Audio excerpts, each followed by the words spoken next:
The map of our world is about to change. And I'm not talking about China breaching boundaries. I'm talking about the continent of Africa splitting into two. It's being predicted now.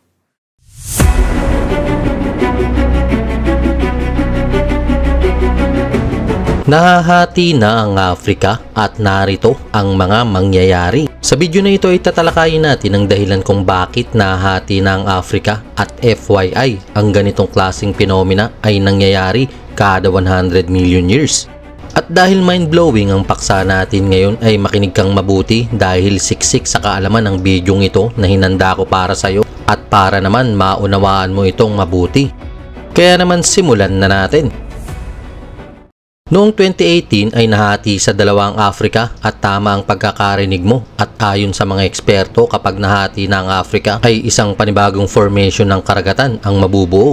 Ayon pa sa ulat, ang pinakamalalim na bahagi nito ay umabot sa 15 meters na may 20 meters naman ang lapad kaya naman maraming bahay ang nasira dahil sa bitak na nangyari. Sinabi pa ng mga eksperto na isang panibagong kontinente ang sisibol at ang proseso nito ay aabutin pa ng milyong taon. At alam mo ba na noong 2005 ay nagkaroon na din ng napakalaking bitak ng lupa sa bansang Ethiopia na umabot naman ng 60 kilometro matapos makaranas ang lugar ng sunod-sunod na lindol na kung saan ay patuloy itong lumalaki kada taon. Ang pinomena na ito ay tinatawag na rifting o tectonic plate sa ilalim ng lupa na nahati sa dalawang parte. Ayon sa pag-aaral, ang rifting ay nangyayari kada 138 million years. So ibig sabihin ay nangyari na ito noon. Maraming nagsasabi na ito na ang simula ng paghihiwalay ng Africa na ayon mismo sa mga geologist ay mabibiyak at hihiwalay ang lupain mula sa Gulf of Aden hanggang Mozambique na kung saan ang mga bansang ito ay hihiwalay sa mainland Africa at magiging isang bagong kontinente. Pero alam mo ba na noong 240 million years ago, ang ating planeta ay may isang kontinente lamang na tinawag na supercontinent Pangaea at dahil sa rifting na naganap na mga daang milyong taon ay nagkaroon na ng maraming kontinente. At sa pagkakahati ng Africa ay mabubuo ang ika-6 na karagatan sa ating mundo. Sinasabi rin na ang rift na ito ay patuloy na lumalaki dahil sa dalawang tectonic plates na patuloy na gumagalaw papalayo sa isa't isa. Ang mangyayaring paghihiwalay sa hinaharap ay nauugnay sa EARS o ang tinatawag na East African Rift System na may dalawang branches, ang Eastern Branch na dumadaan sa Ethiopia, Kenya at Tanzania habang ang Western Branch naman ay sa Uganda pababa sa Mozambique.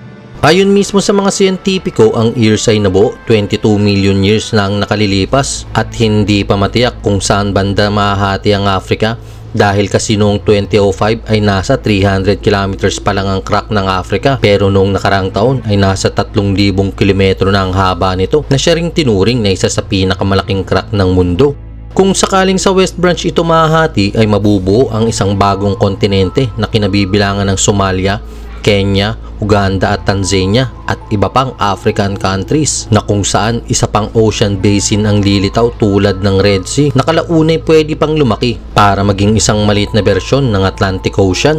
Pero ayon sa research, ang paghihiwalay ng Nubian Plate at Somali Plate ay hindi mangyayari ng biglaan dahil ang dalawang plate ay naghihiwalay ng 1 inch kada taon. Kaya naman bago patuluyang mahati sa dalawang Africa ay hindi na natin ito aabutan.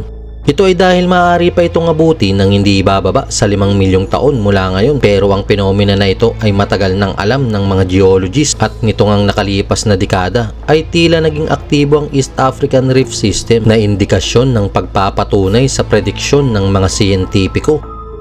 Dagdag pa dyan, ang maliliit na parte ng kontinente ay kasama sa paglayo sa pinakakontinente pero syempre, gaya ng nabanggit ko kanina, ay nakadepende ito sa mangyayaring rifting dahil ang ibang panig ng kontinente ay pwedeng mahalo sa ibang nasyon o pwede ring bumuo ng panibagong nasyon. Pero sinabi mismo ng geologist na si David Adede na ang pagkakabitak ng lupa sa Kenya noong 2018 ay posible daw na hindi dahil sa paggalaw ng tectonic plates. Sa halip ito ay dahil sa soil erosion dahil natuklasan ito matapos ang isang malakas na pagulan. Pero syempre, soil erosion man o hindi ang dahilan ng pagkakabitak ng lupa ay malaki pa rin ang paniniwala ng mga eksperto na darating at darating talaga ang panahon na ang Africa ay mahahati sa dalawang kontinente. Ikaw, ano sa tingin mo ang mga susunod pang mangyayari pag naganap na ang rifting? Comment down below.